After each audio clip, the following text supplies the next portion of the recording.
बहुत पुराने समय की बात है। एक छोटे से गांव में धनराज नाम का एक निर्धन व्यक्ति रहता था। उसकी गरीबी इतनी गहरी थी कि कई कई दिनों तक उसके घर चूल्हा नहीं जलता था। पहनने को पुराने कपड़े और खाने को कुछ नहीं।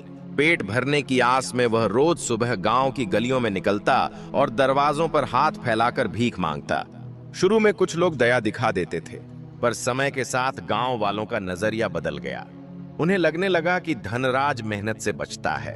धीरे धीरे लोगों ने उससे मुंह मोड़ लिया और एक दिन ऐसा आया जब उसे कोई भी भीख देने को तैयार नहीं रहा। मजबूरी में धनराज अब हर सुबह गांव के बाहर पड़े कूड़े के ढेर के पास जाने लगा। वह वहां कचरा हटाकर देखता कि शायद कुछ खाने लायक मिल जाए। अगर बासी रोटी का टुकड़ा या बाजरे के कुछ दाने मिल जाते तो वही उसका सहारा बनते। कई बार कुछ भी न मिलने पर उसे पूरा दिन भूखा ही गुजारना पड़ता। एक दिन किस्मत ने उस पर हल्की सी मेहरबानी की। जब वह कूड़े में कुछ ढूंढ रहा था तभी उसकी उंगलियों को एक सिक्का लगा। मिट्टी साफ की तो वह 20 पैसों का सिक्का निकला।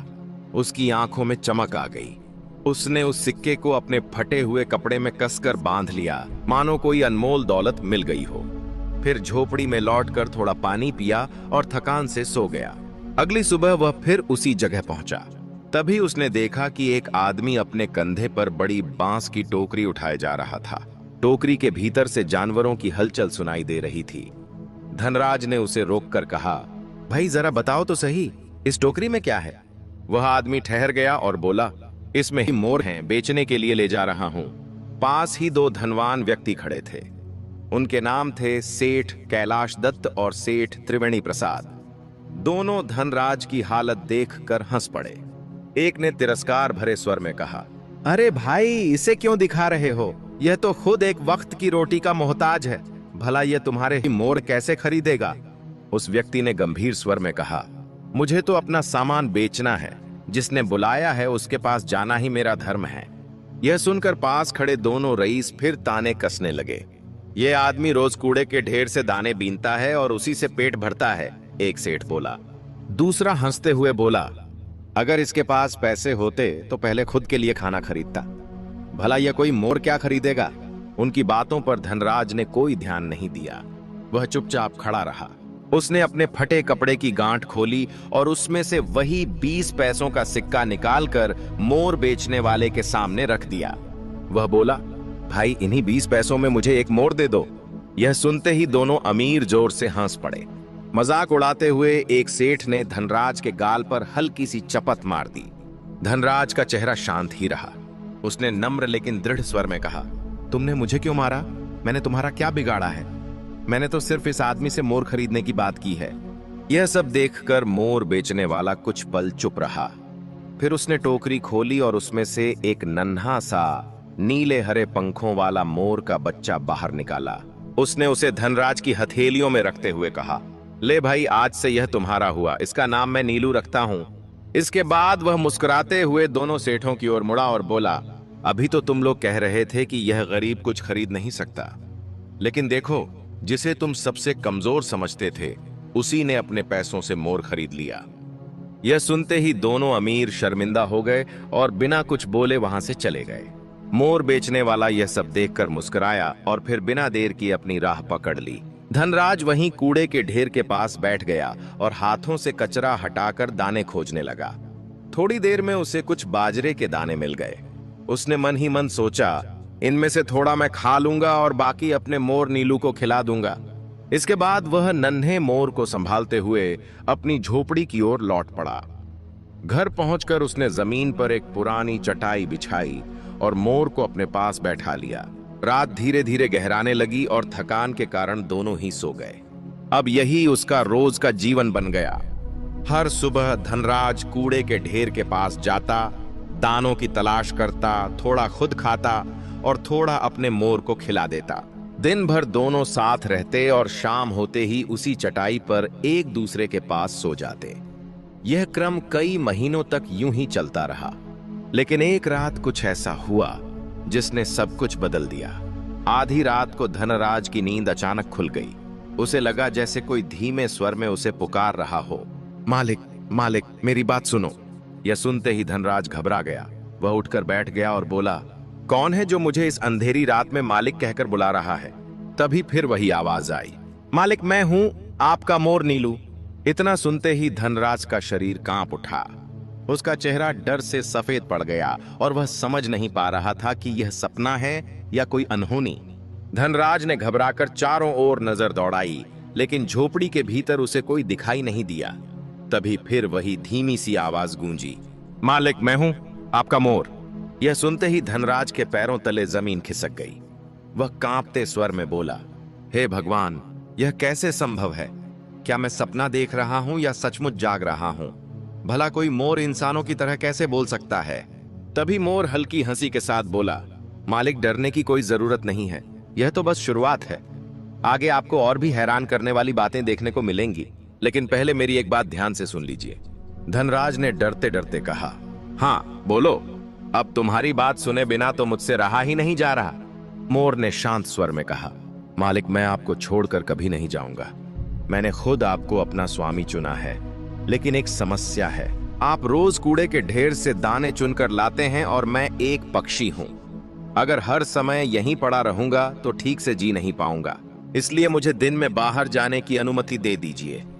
मैं वचन देता हूं कि हर शाम आपके पास लौट आऊंगा। धनराज का मन आशंका से भर गया। उसे डर लगने लगा कि कहीं यह मोर फिर वापस ना आए, लेकिन फिर भी उसने भारी मन से अनुमति दे दी। सुबह होते ही नीलू पंख फड़फड़ाता हुआ झोपड़ी से बाहर निकला। देखते ही देखते वह इतनी तेजी से उड़ता चला गया कि धनराज की आंखों से ओझल हो गया। यह दृश्य देखकर धनराज फूट फूट कर रोने लगा। हे भगवान, आज मेरा मोर मुझे छोड़कर चला गया, वह विलाप करने लगा। उसका रोना सुनकर पड़ोसी जमा हो गए। उसकी हालत देखकर वे हंसने लगे। एक ने ताना मारते हुए कहा, तू तो सचमुच बड़ा मूर्ख है।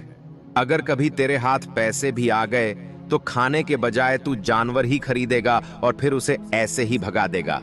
उनकी बातों का धनराज ने कोई जवाब नहीं दिया। वह चुपचाप सिर झुकाए फिर से कूड़े के ढेर की ओर दाने खोजने निकल पड़ा। उस दिन उसकी झोपड़ी उसे पहले से कहीं ज्यादा सूनी और उदास लग रही थी। लेकिन जैसे ही शाम ढली, अचानक दरवाजे पर हल्की सी खटखट हुई। धनराज ने जैसे ही दरवाजा खोला तो सामने नीलू पंख समेटे खड़ा था। उसे देखते ही धनराज की आंखों से खुशी के आंसू बह निकले। वह बोला, अरे मेरे नीलू, तू सचमुच लौट आया। मोर मुस्कुराते हुए बोला, हाँ मालिक, मैंने आपसे जो वादा किया था उसे निभाया। सुबह मैं अपना भोजन खोजने गया था, लेकिन शाम को तो मुझे आपके पास ही लौटना था। नीलू ने गंभीर स्वर में कहा, मालिक आप बिल्कुल निश्चिंत रहिए, मैं आपको कभी धोखा नहीं दूंगा। इसके बाद यही उसका रोज का नियम बन गया। हर सुबह नीलू झोपड़ी से बाहर उड़ जाता, जंगलों और खेतों में अपना भोजन तलाशता और शाम होते ही वापस धनराज के पास लौट आता। यह देखकर आसपास के पड़ोसी हैरान रह गए। वे आपस में फुसफुसाने लगे, यह कोई साधारण मोर नहीं हो सकता। जरूर यह आदमी कोई तांत्रिक या जादूगर है, तभी यह पक्षी रोज लौटकर वापस आ जाता है। इसी तरह कुछ दिन बीतते चले गए। हर दिन की तरह नीलू सुबह निकलता, दूर दूर तक उड़कर जंगल में घूमता, तरह तरह के दाने और पत्ते खाता और शाम को लौटकर धनराज को दिन भर की सारी बातें बता देता। कहाँ गया, क्या देखा, किस जगह कितना सन्नाटा था। छठे दिन की बात है। नीलू एक घने जंगल में पहुंचा, जहां कंटीली झाड़ियां और ऊंचे पेड़ चारों ओर फैले हुए थे। वहीं वह कुछ कोमल हरे पत्ते चुग रहा था। तब एक विशाल वृक्ष की जड़ों के पास उसके पंजे किसी सख्त चीज से टकराए। उसने जिज्ञासा से मिट्टी कुरेदनी शुरू की। अचानक उसकी नजर एक तेज रोशनी पर पड़ी। मिट्टी हटाते ही उसके सामने एक बड़ा और चमकता हुआ हीरा दिखाई दिया। नीलू चौंक गया। यह तो अपार धन है, उसने मन ही मन सोचा। इतना कीमती कि इससे पूरा राज्य खरीदा जा सकता है। फिर वह चिंता में पड़ गया। अगर मैं यह हीरा अपने मालिक धनराज को दे दूं तो लोग उस पर हमला कर देंगे। सब पूछेंगे कि इतना गरीब आदमी इतना बड़ा हीरा कहां से लाया। अगर वह कहेगा कि रास्ते में पड़ा मिला तो कोई यकीन नहीं करेगा। लोग उसे चोर समझ लेंगे या मार डालेंगे। नीलू ने निश्चय किया, मैं अपने मालिक को ऐसी मुसीबत में नहीं डाल सकता। यह हीरा किसी बड़े राजा को देना ही सही होगा, ताकि इसका सही उपयोग हो सके। यह सोचकर उसने उस हीरे को एक बड़े हरे पत्ते में लपेटा, सावधानी से अपनी चोंच में दबाया और जंगल से बाहर उड़ चला। वह लगातार उड़ता रहा। एक जंगल पार किया, फिर दूसरा, फिर कई छोटे बड़े नगर उसके नीचे से निकल गए। थकान से उसका शरीर टूटने लगा और अंततः वह एक सुनसान जंगल में ही उतरकर सो गया। अगले दिन भी वही हुआ। तीसरा दिन बीत गया, फिर चौथा दिन भी निकल गया। हर सुबह की तरह नीलू फिर से उड़ चला। इस बार कुछ दूरी तय करने के बाद उसे नीचे एक छोटा सा घर दिखाई दिया। वह आगे बढ़ा तो घरों की संख्या बढ़ती चली गई। थोड़ी ही देर में वह एक विशाल नगर के ऊपर पहुंच गया। शहर के बीचों बीच एक चौड़ी सड़क सीधी एक भव्य राजमहल की ओर जाती दिख रही थी। नगर के लोग हैरानी से ऊपर देखने लगे। अरे देखो, एक मोर अपनी चोंच में कुछ दबाए इतनी तेजी से उड़ता जा रहा है। लोग आपस में बातें करने लगे कि आखिर माजरा क्या है। नीलू बिना रुके सीधे उस नगर के राजा महाराज सत्यवर्मा के महल तक जा पहुंचा। उस समय राजा महल के मुख्य द्वार के पास बैठकर प्रजा की बातें सुन रहे थे। नीलू ने कुछ दूरी पर उतरकर अपनी चोंच में दबा हुआ पत्ते में लिपटा हीरा जमीन पर रख दिया और थकान से वहीं बैठ गया। फिर उसने पूरी ताकत से आवाज लगाई, कोई है, कोई है। राजा चौंक गए। उन्होंने सेवकों से पूछा, यह कैसी आवाज है, जाकर देखो। सेवक बाहर आए तो हैरान रह गए। महाराज, यह तो एक मोर है, उन्होंने कहा। राजा ने तुरंत आदेश दिया, तो देर किस बात की, इसे भीतर लेकर आओ। मैं इस बोलने वाले मोर को स्वयं देखना चाहता हूं। सेवक नीलू को आदर से भीतर ले आए। नीलू धीरे धीरे महल के अंदर पहुंचा और पत्ते में लिपटा हुआ हीरा राजा के चरणों में रख दिया। फिर सिर झुकाकर बोला, महाराज की जय हो। राजा ने प्रसन्न होकर उसे आशीर्वाद दिया और सेवकों से कहा, जल्दी से एक सुंदर कालीन और मुलायम तकिया ले आओ। हमारे अतिथि को सम्मान से बैठाओ। नीलू ने गंभीर स्वर में उत्तर दिया, महाराज, मैं आपके पास एक विशेष प्रस्ताव लेकर आया हूं। यह हीरा मेरे स्वामी धनराज की ओर से आपको भेंट किया गया है। उन्होंने सुना है कि आपकी एक अत्यंत सुशील और सुंदर पुत्री है। उसी संबंध में यह छोटी सी भेंट स्वीकार करने की विनती है।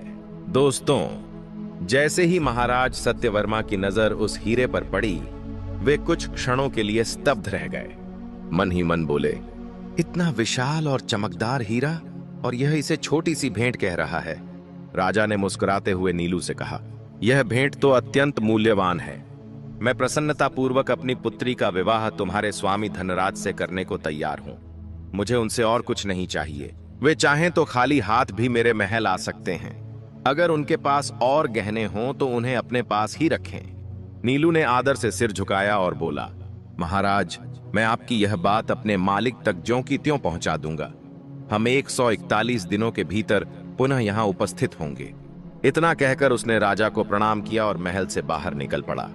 उधर धनराज के दिन बड़े कठिनाई से कट रहे थे।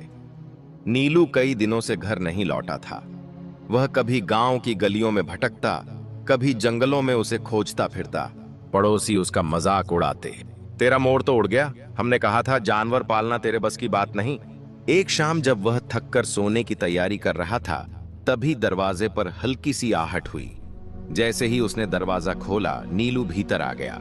उसे देखते ही धनराज खुशी से उछल पड़ा। उसने मोर को कसकर सीने से लगा लिया। उसकी आंखों से आंसू बहने लगे। नीलू ने प्यार से कहा, मालिक, अब बस कीजिए, मेरे लिए इतना मत रोइए। मैं आपके लिए बहुत बड़ी खुशखबरी लेकर आया हूं। धनराज ने कांपते स्वर में कहा, मैं तो समझ बैठा था कि तू इस दुनिया में नहीं रहा। जल्दी बता, क्या खबर लाया है? नीलू बोला, मालिक, पहले धैर्य रखिए और मेरी हर बात ध्यान से सुनिए। मैंने आपके लिए एक बहुत महत्वपूर्ण काम किया है। अब आपको वही करना होगा जो मैं कहूं। धनराज बिना सोचे बोले, तुम जो कहोगे मैं वही करूंगा। अगर कहो तो पहाड़ से भी कूद जाऊंगा, लेकिन तुम्हारी बात नहीं टालूंगा। नीलू हंसते हुए बोला, इतना बड़ा बलिदान नहीं चाहिए, बस कल सुबह मेरे साथ चलना है। मैं आगे आगे रहूंगा, आप मेरे पीछे चलिए, बाकी सब मैं संभाल लूंगा। उस रात दोनों गहरी नींद में सो गए। सुबह होते ही नीलू आगे आगे उड़ने लगा और धनराज उसके पीछे पीछे चल पड़ा। वे लगातार 5 दिनों तक घने जंगलों से गुजरते रहे। 5वें दिन वे एक शांत नदी के किनारे पहुंचे। वहां पहुंचकर नीलू बोला, मालिक, अब आप यहीं विश्राम कीजिए। नीलू की बात मानकर धनराज वहीं जमीन पर लेट गया। अचानक नीलू का व्यवहार बदल गया। वह धनराज के चारों ओर घूमने लगा और फिर अपनी चोंच से उसे जोर जोर से मारने लगा। धनराज दर्द से कराह उठा। रुको रुको नीलू, मुझे क्यों मार रहे हो? नीलू तुरंत रुक गया और गंभीर स्वर में बोला, मालिक अब बस इतना ही, लेकिन मेरी एक बात ध्यान से सुनिए। जब तक मैं वापस ना आ जाऊं आप यहीं लेटे रहिए, जरा भी हिलना मत। इतना कहकर नीलू पंख फड़फड़ाता हुआ वहां से उड़ गया। उधर सुबह का समय हो चुका था। महाराज सत्यवर्मा ने पूरे नगर की सड़कों पर सैनिक तैनात करवा दिए थे। उन्हें पूरा विश्वास था कि आज उनके होने वाले दामाद धनराज अपनी बारात लेकर नगर में प्रवेश करेंगे। तभी पहरेदारों ने देखा कि वही प्रसिद्ध मोर नगर की ओर आता दिखाई दे रहा है। वे तुरंत दौड़ते हुए राजा के पास पहुंचे। महाराज महाराज, धनराज के दूत नीलू को हमने आते देखा है। राजा स्वयं नगर के बाहर उसके स्वागत के लिए निकल पड़े, लेकिन जैसे ही उन्होंने नीलू को अकेला आते देखा, उनके चेहरे पर चिंता छा गई। उन्होंने व्याकुल होकर पूछा, क्या सब ठीक है? तुम्हारे स्वामी कहाँ हैं? नीलू ने उदास स्वर में उत्तर दिया, महाराज आज बहुत अनर्थ हो गया। रास्ते में डाकुओं ने हमारे काफिले को घेर लिया। मेरे मालिक को बुरी तरह पीटा, जो कुछ उनके पास था सब लूट लिया, यहाँ तक कि उनके वस्त्र भी छीन लिए गए। यह सुनते ही महाराज सत्यवर्मा का हृदय व्यथित हो उठा। यह तो बहुत अन्याय हुआ, उन्होंने कहा। हमें तुरंत उनकी सहायता करनी चाहिए। वे इस समय कहाँ हैं? राजा ने फौरन आदेश दिया, अस्तबल से हमारे सबसे उत्तम घोड़े लाए जाएं, सैनिक तैयार रहें। फिर उन्होंने दासियों को बुलाकर कहा, महल के सबसे सुंदर और कीमती वस्त्र तुरंत लाए जाएं। दासियां दौड़ पड़ीं और थोड़ी ही देर में रेशमी वस्त्रों से भरा थैला लेकर लौटीं। सफेद अंगवस्त्र, गहरे रंग की जैकेट, कमरबंद और एक भव्य पगड़ी। महाराज सत्यवर्मा बोले, हम स्वयं चलेंगे और अपने होने वाले दामाद को सम्मान सहित यहाँ लाएंगे। लेकिन तभी नीलू ने विनम्रता से कहा, महाराज आपकी कृपा अमूल्य है, पर यह कार्य मुझे अकेले ही करने दीजिए। मैं यह सब वस्त्र अपने स्वामी तक स्वयं पहुंचा दूंगा। राजा कुछ क्षण सोच में पड़े, फिर नीलू की बुद्धिमानी पर विश्वास करते हुए सहमति में सिर हिला दिया। महाराज सत्यवर्मा ने आश्चर्य से नीलू की ओर देखा और बोले, लेकिन तुम तो इतने छोटे से मोर हो, इतना सारा सामान अकेले कैसे ले जा पाओगे? नीलू आत्मविश्वास से मुस्कुराया और बोला, महाराज इसका उपाय बहुत सरल है। आप यह सारा सामान घोड़े की पीठ पर बंधवा दीजिए। घोड़े की लगाम का एक सिरा उसकी गर्दन से बांध दें और दूसरा सिरा मेरी चोंच में पकड़ा दीजिए। मैं अकेला ही सब कुछ अपने स्वामी तक पहुंचा दूंगा। राजा ने नीलू की बात मान ली। जैसे ही व्यवस्था हुई, दरबार में मौजूद सभी लोग यह दृश्य देखकर चकित रह गए। वाह, यह तो सचमुच अद्भुत मोर है, लोग आपस में कहने लगे। नीलू घोड़े के साथ साथ चलता हुआ उसी नदी के किनारे पहुंचा जहां धनराज लेटा हुआ था। नीलू को देखते ही धनराज के चेहरे पर राहत और खुशी लौट आई। नीलू बोला, मालिक, मैंने आपसे कहा था ना कि आपको अच्छा भोजन और सम्मान दिलाऊंगा। अब उठिए, पहले स्नान कर लीजिए और ये वस्त्र पहनिए। धनराज हिचकिचाया, बोला, मुझे नहाने धोने की आदत नहीं है और यहाँ पानी भी ठीक नहीं लगता। नीलू ने सख्ती से कहा, नहीं मालिक, अब आपको राजाओं की तरह रहना है। शरीर साफ कीजिए, दांत चमकाइए और मन से डर निकाल दीजिए। काफी समझाने के बाद धनराज ने ठीक से स्नान किया। उसने अपना चेहरा और दांत अच्छी तरह साफ किए। जैसे ही उसने शाही वस्त्र धारण किए, उसकी पूरी काया बदल गई। चेहरा दमकने लगा और चाल में आत्मविश्वास आ गया। अब वह किसी साधारण भिखारी नहीं, बल्कि सचमुच एक राजकुमार जैसा प्रतीत हो रहा था। नीलू ने उसे देखते हुए कहा, मालिक, अब आपको कोई पहचान भी नहीं पाएगा। आज से आप कूड़े के ढेर पर दाने चुनने वाले नहीं रहे। अब आप हैं महाराज धनराज। बस एक बात याद रखिए, आप अधिक बोलेंगे नहीं। जो भी बात होगी मैं संभाल लूंगा। धनराज ने सिर हिलाकर सहमति दे दी। कुछ दूर आगे बढ़ने पर उन्हें नगर के सैनिक मिल गए। थोड़ी ही देर में महाराज सत्यवर्मा स्वयं अपने मंत्रियों और दरबारियों के साथ स्वागत के लिए आ पहुंचे। नीलू ने धीरे से धनराज से कहा, महाराज सत्यवर्मा को प्रणाम कीजिए। धनराज ने ठीक वैसा ही किया जैसा नीलू ने उसे समझाया था। वह आगे बढ़ा और झुककर महाराज सत्यवर्मा को प्रणाम किया। राजा भावुक हो उठे और प्रेम पूर्वक उसे गले लगा लिया। इसके बाद ढोल नगाड़ों और शंखनाद के बीच सभी लोग राजमहल की ओर बढ़ चले। महल में भव्य दावत सजी। चारों ओर आनंद और उल्लास का वातावरण था। रात भर गीत संगीत और हंसी खुशी का दौर चलता रहा। अगली सुबह नीलू सीधे महाराज सत्यवर्मा के पास पहुंचा और बोला, महाराज, अब उस कार्य को पूर्ण करने का समय आ गया है जिसके लिए हम यहाँ आए थे। कृपया राजकुमारी मंदाकिनी का विवाह हमारे स्वामी महाराज धनराज से शीघ्र संपन्न कराइए। महाराज पहले से ही अपने वचन पर अडिग थे। उन्होंने प्रसन्न होकर कहा, सब तैयार है, दुल्हन सज चुकी है।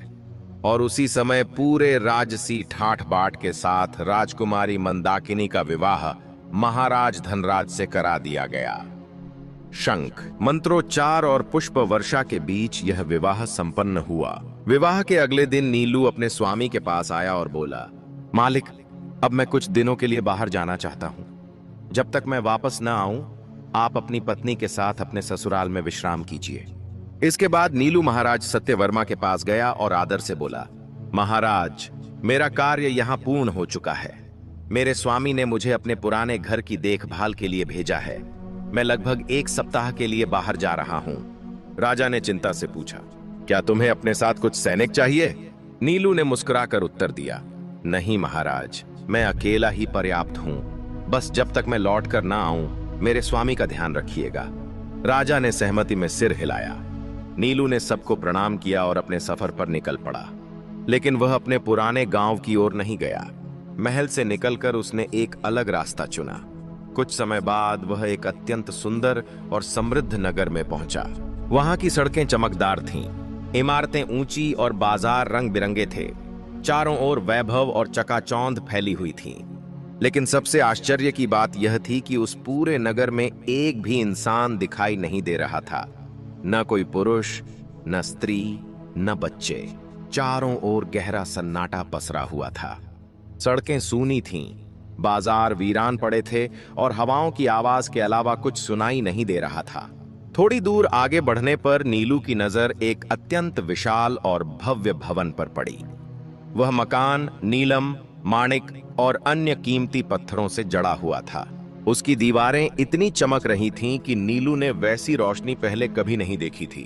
वह मन ही मन सोचने लगा, अगर यह घर खाली है तो मेरे मालिक महाराज धनराज के लिए इससे अच्छा स्थान और क्या हो सकता है। लेकिन फिर उसके मन में संदेह भी उठा, इतना सुंदर भवन भला यूं ही खाली कैसे हो सकता है। नीलू ने आगे बढ़कर दरवाजा खटखटाया और ऊंची आवाज में बोला, कोई है यहाँ? उसने कई बार पुकारा लेकिन भीतर से कोई उत्तर नहीं आया। तभी नीलू ने जोर से आवाज लगाई, अरे कोई है क्या? कुछ क्षण बाद भीतर से एक कांपती हुई वृद्धा की आवाज सुनाई दी, कौन है बाहर इतना शोर मचाने वाला? नीलू ने तुरंत उत्तर दिया, दादी माँ, मैं हूं, आपका पोता। यह सुनते ही बूढ़ी स्त्री घबरा गई। उसने कहा, अगर सच में मेरे पोते हो तो तुरंत यहां से चले जाओ। इस स्थान पर रहना खतरनाक है। यहां आकर तुम अपनी और मेरी दोनों की जान जोखिम में डाल दोगे। लेकिन नीलू ने विनम्रता से कहा, दादी माँ, कृपया मुझे भीतर आने दीजिए। मुझे डराकर मत भगाइए। मुझे आपसे कुछ बातें जाननी है। कुछ देर की चुप्पी के बाद दरवाजा धीरे धीरे खुला। बूढ़ी माँ ने नीलू को भीतर बुला लिया। घर के अंदर बैठकर बातचीत करते हुए वह वृद्धा रोने लगी। बेटा, इस जगह की हालत बहुत बुरी है। अगर तुम्हें अपनी जान प्यारी है तो यहाँ मत रुको। मेरे पास रहने के लिए बस यही एक टूटा फूटा कमरा है। यहीं मैं खाना बनाती हूँ और दिन भर डर के साए में जीती हूँ। नीलू ने सहानुभूति से कहा, दादी माँ, मैं आपकी पीड़ा समझता हूँ, लेकिन मैं यहाँ किसी कारण से आया हूँ। मुझे यह जानना है कि यह नगर किसका है और यहाँ ऐसा सन्नाटा क्यों है। आपको किस बात का भय सताता है? यह सुनते ही बूढ़ी स्त्री और भी डर गई। उसने चारों ओर देखा और धीमी आवाज में कहा, बेटा, इस नगर में असीम खजाना छिपा हुआ है। बूढ़ी माँ ने कांपती आवाज में आगे बताया, बेटा, यहाँ घोड़े, रथ और अनगिनत धन संपत्ति तो बहुत है, लेकिन इन सब का मालिक कोई इंसान नहीं है।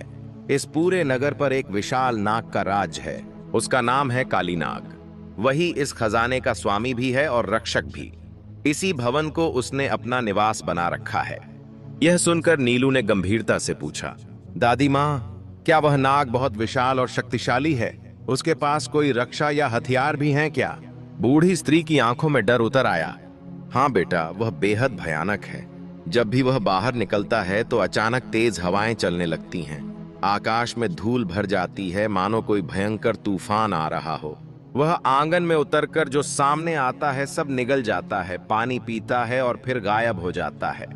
हम जैसे कमजोर लोग उसका क्या बिगाड़ सकते हैं? फिर उसने और भी डरते हुए कहा, और हाँ बेटा, उसके साथ एक खूंखार शेर भी रहता है जो हर समय उसकी रक्षा करता है। इतना सुनते ही नीलू की आंखों में भय नहीं बल्कि साहस चमक उठा। वह दृढ़ स्वर में बोला, दादी माँ, आप बिल्कुल चिंता मत कीजिए। बस मुझे कोई ऐसी जगह बता दीजिए जहां से मैं उस नाग को छिप कर देख सकूं। जैसे ही वह निकलेगा मैं उसका सामना करूंगा। यह सुनकर बूढ़ी माँ का दिल धड़कने लगा। वह घबराकर बोली, अरे बेटा, ऐसी बातें मत करो। तुम पहले ही मेरे लिए खतरा बन चुके हो। यह घर उसी नाग का है। अगर उसने तुम्हारी आवाज सुन ली तो हम दोनों मारे जाएंगे। मैं तो यहाँ चुपचाप बर्तन मांजती हूँ और डर के साये में जीती हूँ। लेकिन नीलू ने वीरता से कहा, दादी माँ, बस आप मुझे एक तेज धार वाली तलवार दे दीजिए, बाकी सब मैं संभाल लूंगा। बहुत डरते डरते बूढ़ी माँ भीतर गई और कुछ देर बाद एक चमकती हुई धारदार तलवार लेकर लौटी। उसे नीलू के सामने रखते हुए बोली, हम पहले ही बहुत दुख झेल चुके हैं, लेकिन अगर तुमने ठान ही लिया है तो यह तलवार ले लो। भगवान तुम्हारी रक्षा करे। उसी क्षण बाहर अचानक तेज हवा चलने लगी। आंगन में धूल के बादल उठने लगे, पेड़ झुकने लगे और वातावरण भयावह हो गया। ऐसा प्रतीत हुआ मानो कोई प्रलयंकारी आंधी आ रही हो। बूढ़ी माँ डर के मारे चीख पड़ी, सुना तुमने? यही वही संकेत है, काली नाग आ रहा है। नीलू बिल्कुल भी विचलित नहीं हुआ। उसने आत्मविश्वास से कहा, दादी माँ, अगर वह बड़ा और शक्तिशाली है तो मेरा साहस उससे भी बड़ा है। अभी मैं घर के भीतर हूं और अंदर से लड़ने का मुझे पूरा लाभ मिलेगा। इस मकान में अब या तो वही रहेगा या फिर मैं। इतना कहकर नीलू ने तलवार को कसकर थाम लिया और दरवाजे की चौखट पर डट कर खड़ा हो गया। अब जो होने वाला था वह टल नहीं सकता था। बूढ़ी दादी डर के मारे कांप रही थी। वह बार बार नीलू से विनती कर रही थी, बेटा, यही वह भयानक नाग है जिसने तलवार और ढाल से लैस न जाने कितने वीर योद्धाओं को मार डाला है।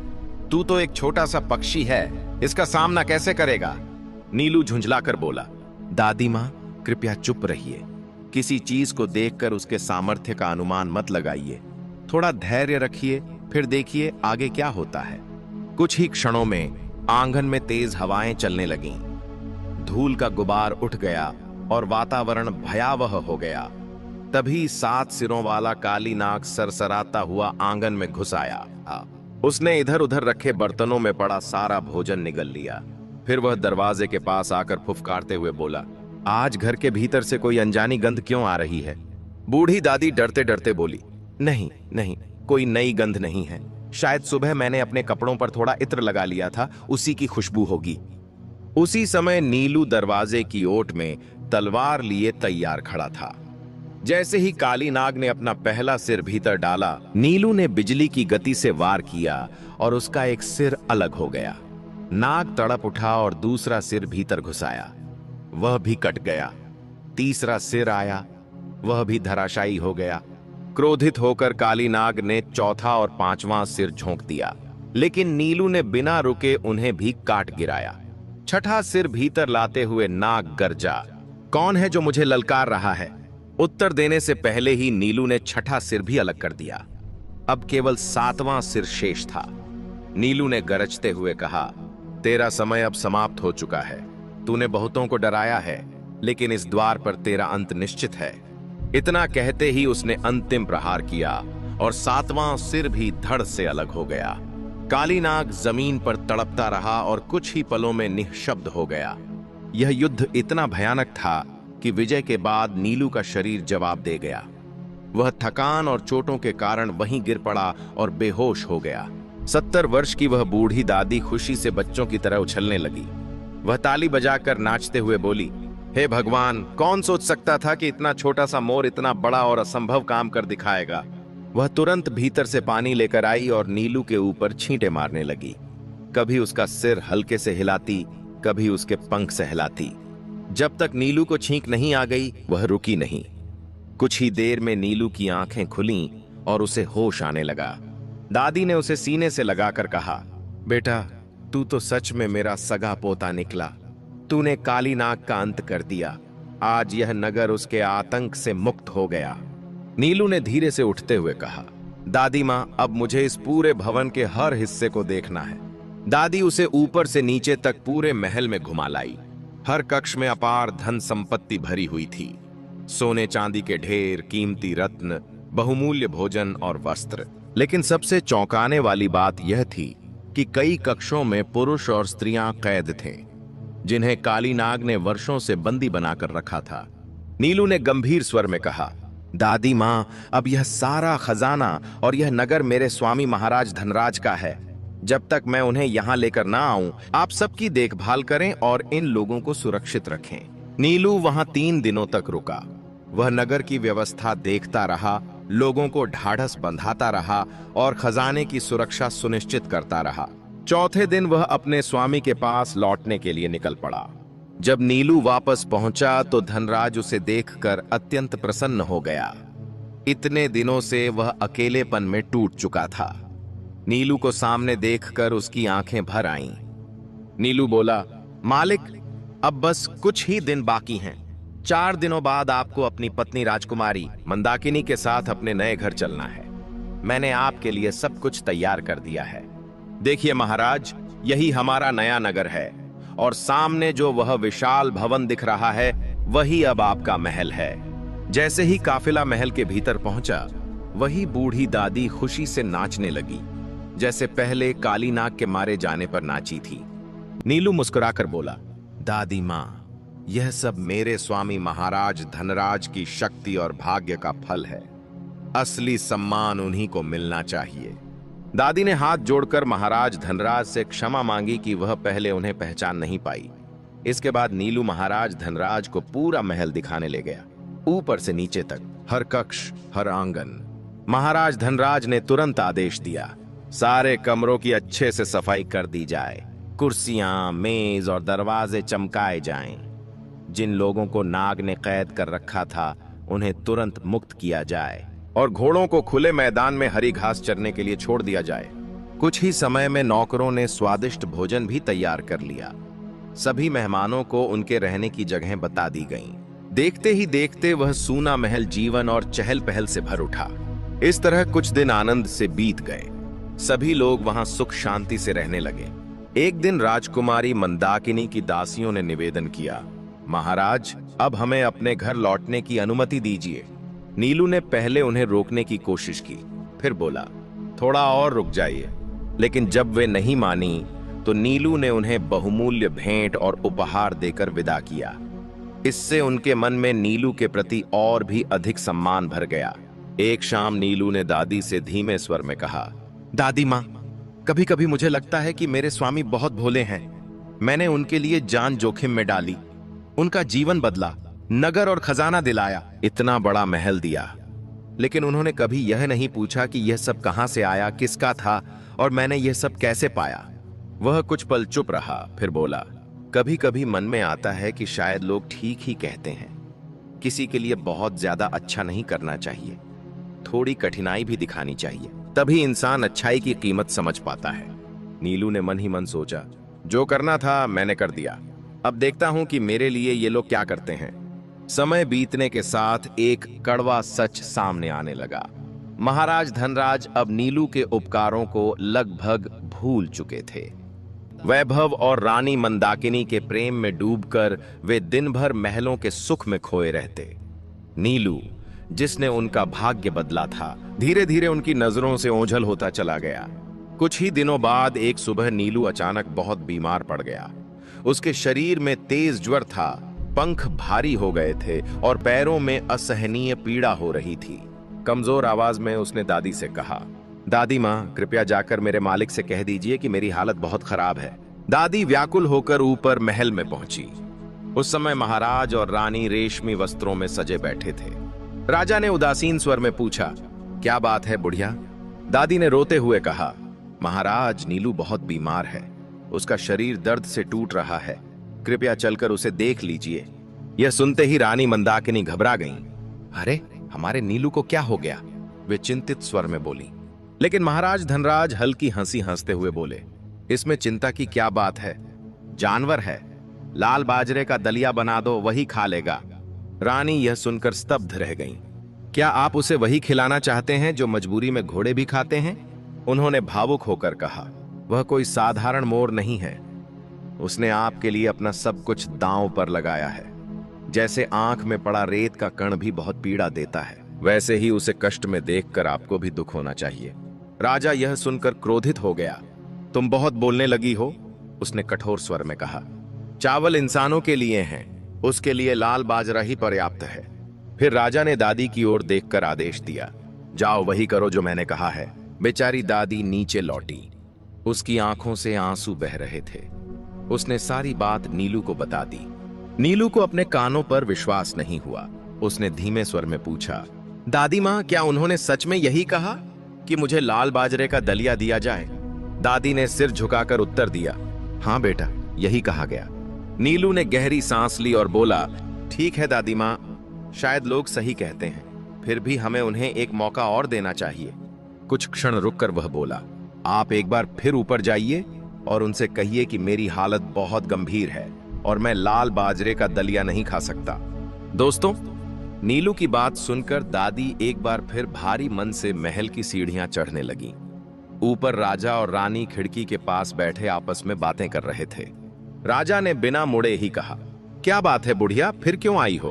दादी ने डरते हुए कहा, महाराज, नीलू सचमुच बहुत अस्वस्थ है।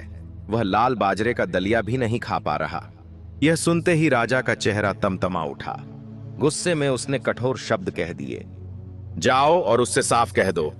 अगर वह फिर कुछ बोले तो कहना कि तुम्हें कुछ दिखाई नहीं देता। अगर सुनना चाहे तो कह देना कि तुम बाहरी हो चुकी हो। अगर बोलने को कहे तो कहना कि तुम्हारी जबान ने साथ छोड़ दिया है। और अगर चलने के लिए कहे तो बोल देना कि तुम्हारे पैर जवाब दे गए हैं। समझी? उससे कोई बात नहीं करनी है, उसे वहीं पड़ा रहने दो। राजा के ये शब्द सुनकर दादी मानो पत्थर की मूर्ति बन गई। उसकी आंखें खुली की खुली रह गईं। उधर राजकुमारी मंदाकिनी की आंखों से आंसू बहने लगे। राजा ने चौंक कर पूछा, तुम क्यों रो रही हो? रानी ने भारी मन से कहा, जो व्यक्ति दूसरों के उपकार को भूल जाता है वही सबसे बड़ा मूर्ख होता है। फिर वह अपने पति की ओर देखकर बोली, महाराज, आप ऐसा क्यों सोचते हैं? जिस तरह आप नीलू के साथ व्यवहार कर रहे हैं वह मुझे भीतर से तोड़ रहा है। जब भी मैं उसके लिए कुछ अच्छा कहती हूं आपको बुरा लग जाता है। मुझे समझ नहीं आता कि आपकी बुद्धि को क्या हो गया है। यह सुनते ही राजा झूंझला गया। उसने कड़क आवाज में कहा, तुम मुझसे इस तरह बात क्यों कर रही हो? मैं राजा हूं या वह मोर राजा है? अगर वह बीमार है तो मुझे क्यों परेशान किया जा रहा है? मैं ठीक से खा नहीं पा रहा, चैन से सो नहीं पा रहा। हर समय वही मेरे लिए सिरदर्द बना हुआ है। राजा क्रोध में बोला, अगर उसे खाने पीने की चीजें पसंद नहीं हैं तो न खाए, चाहे मर ही क्यों न जाए। मेरे माता पिता मर गए, फिर भी मैं जीवित हूं। क्या मैं उस पक्षी के लिए मर जाऊं जिसे मैंने कभी कुछ पैसों में खरीदा था? इतना कहकर उसने दादी को झिड़कते हुए कहा, जाओ और उससे कह दो कि अपने से बड़ों से बात करने की तमीज सीखे और मुझे बार बार परेशान न करे। बेचारी दादी कांपते कदमों से नीचे उतरी। जैसे ही उसने नीलू को देखा उसका कलेजा फट गया। नीलू की चोंच के कोने से खून रिस रहा था। यह दृश्य देखकर दादी फूट फूट कर रो पड़ी। वह बोली, बेटा, तूने उस राजा के लिए क्या क्या नहीं किया। लगता है सब व्यर्थ चला गया। नीलू ने कमजोर स्वर में कहा, दादी माँ, अब मैं मर रहा हूं, बीमारी से नहीं बल्कि इंसान की बेवफाई और कृतज्ञता से। जिस व्यक्ति के लिए मैंने अपना सब कुछ दांव पर लगा दिया वही आज मुझे ठुकरा रहा है। कुछ क्षण रुककर नीलू ने फिर कहा, दादी माँ, एक बार और ऊपर जाइए। उनसे कहिए कि मेरी हालत बहुत बिगड़ चुकी है। शायद अब मेरे पास ज्यादा समय नहीं बचा। दादी फिर ऊपर पहुंची। उस समय राजा अपनी पत्नी से बातें कर रहा था। दादी के मुंह खोलते ही राजा भड़क उठा। मैं कितनी बार कह चुका हूं कि मुझे तंग मत करो। अगर वह मरना चाहता है तो 100 बार मरे, मुझे कोई फर्क नहीं पड़ता। मर जाने दो उसे। यह सुनकर राजकुमारी मंदाकिनी का हृदय कांप उठा। उसकी आंखों से आंसू बह निकले। वह व्यथित स्वर में बोली, महाराज, आप कैसी बातें कर रहे हैं? उस मोर ने आपका क्या बिगाड़ा है? क्या उसने कभी आपका अहित किया? नहीं, उसने तो केवल आपकी भलाई की है। उसी ने मेरा विवाह तय कराया, मुझे यहां तक लाया, आपको महल और अपार धन दिलाया। आप गरीब थे, आज राजा हैं, सब उसी की वजह से। वह आगे बोली, आज अगर आप उसके साथ ऐसा व्यवहार करेंगे तो लोग आपको नहीं, उसी को नहीं, आपको दोषी ठहराएंगे। लेकिन महाराज धनराज पर इन बातों का कोई प्रभाव नहीं पड़ा। उसने मुंह फेर लिया। दादी निराश होकर नीचे लौटी। उसने देखा कि नीलू की हालत और बिगड़ चुकी थी। तभी राजकुमारी मंदाकिनी का हृदय और अधिक व्याकुल हो उठा। उसने तुरंत अपने एक विश्वसनीय सेवक को बुलाया और आदेश दिया, जल्दी से थोड़ा चावल पकवाओ और नीलू को खिलाओ। उसके लिए एक मुलायम शॉल भेजो ताकि ठंड न लगे, और उसके सिर के नीचे रखने के लिए एक नरम तकिया भी ले जाओ। और यह भी कह देना कि अगर वह चाहे तो मैं अपने पिता के सबसे श्रेष्ठ वैद्य को अभी बुलवा लूंगी। सेवक सारी वस्तुएं लेकर नीचे दौड़ा, लेकिन दुर्भाग्य अपनी सीमा पार कर चुका था। जब तक वह नीलू के पास पहुंचा, बहुत देर हो चुकी थी। नीलू निश्चल पड़ा था। उसकी सांसें थम चुकी थीं। जिसने एक नगर को आजाद कराया, खजाने लौटाए, राजा बनाया, वही नीलू अब इस संसार से विदा हो चुका था। जैसे ही यह समाचार फैला कि नीलू नहीं रहा, पूरे महल में कोहराम मच गया। नौकर, दासियां, सैनिक सब भागते हुए आए। कोई रो रहा था, कोई सिर पीट रहा था।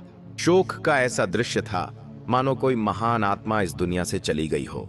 लेकिन महाराज धनराज पर इस सब का कोई असर नहीं पड़ा। वह उदासीन स्वर में बोला, इतना शोर क्यों मचा रखा है? वह तो बस एक छोटा सा पक्षी था जिसे मैंने कभी मामूली पैसों में खरीदा था। तुम लोगों का रोना देखकर तो ऐसा लग रहा है जैसे कोई राजा मर गया हो। उसके शब्द सुनकर राजकुमारी मंदाकिनी फूट फूट कर रो पड़ी। वह कांपती आवाज में बोली, नहीं महाराज, वह कोई साधारण मोर नहीं था। वही नीलू था जिसने आपके लिए सब कुछ त्याग दिया। वही आपके भाग्य का रक्षक था। वही आपका सच्चा मित्र था। राजकुमारी मंदाकिनी रोते हुए बोली, महाराज, वही नीलू था जिसने मेरे लिए आपका हाथ मांगा था। वही मुझे मेरे पिता के घर से यहां तक लेकर आया। आपके पास जो भी वैभव, महल और संपत्ति है, सब उसी की देन है। उसने हर कदम पर आपकी रक्षा की, हर संकट में आपका साथ दिया। और आपने बदले में उसे क्या दिया? कठोर शब्द, अपमान और अंत में उपेक्षा। उसकी आवाज भर्रा गई। और जब वह मर गया तो आपने अपने सेवकों को उसका शरीर कुएं में फेंक देने का आदेश दे दिया। अब हम सब उसके लिए केवल आंसू ही बहा सकते हैं। राजा धनराज ने बेरुखी से आदेश दोहराया, उस मोर के शरीर को कुएं में डाल दिया जाए। जिस नीलू ने अपने स्वामी के लिए सब कुछ त्याग दिया था, उसका यही अंत हुआ। राजकुमारी मंदाकिनी का हृदय टूट चुका था। उसी क्षण उसने अपने पिता महाराज सत्यवर्मा को एक पत्र लिखा और अपने विश्वास पात्र दूत के हाथ भेज दिया। पत्र पढ़ते ही महाराज सत्यवर्मा बिना देर किए अपनी बेटी से मिलने चल पड़े। जब वे महल पहुंचे तो उन्हें जात हुआ कि नीलू की मृत्यु हो चुकी है और उसका शरीर कुएं में फेंक दिया गया है। यह सुनते ही महाराज सत्यवर्मा, राजकुमारी और साथ आए सभी लोग फूट फूट कर रो पड़े। वे तुरंत कुएं के पास पहुंचे और सबने मिलकर नीलू के शरीर को बाहर निकाला। फिर नगर से बाहर एक शांत स्थान पर उसे पूरे सम्मान और विधि विधान से दफनाया गया। उसी रात राजकुमारी मंदाकिनी ने स्वप्न देखा कि वह अपने पिता के महल में है। सुबह जब उसकी आंख खुली तो उसने पाया कि यह सपना नहीं था। वह सचमुच अपने पिता के घर में अपने पुराने कक्ष में सुरक्षित सो रही थी। उधर उसी रात महाराज धनराज को भी एक विचित्र स्वप्न आया। उसने देखा कि वह फिर से कूड़े के ढेर पर झुका हुआ बाजरे के दाने खोज रहा है। जब सुबह उसकी नींद खुली तो उसने पाया कि उसके हाथ धूल और मिट्टी से सने हुए हैं। चारों ओर वही पुराना उजाड़ स्थान था। वह सचमुच उसी कूड़े के ढेर के पास खड़ा था।